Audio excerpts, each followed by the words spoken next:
Okay fellas, I want to do a quick video on how to change a flat tire on your Traxxas Summit.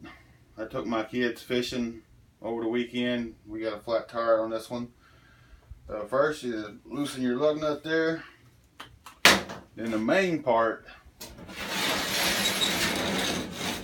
make sure you find a good spot to jack it up.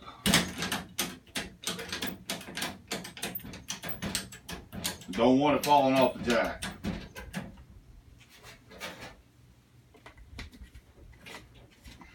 Go ahead and loosen your lug nut.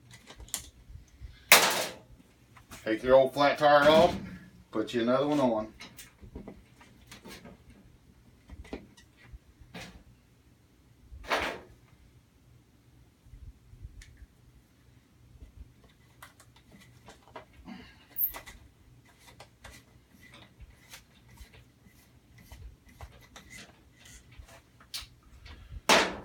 Drop her down.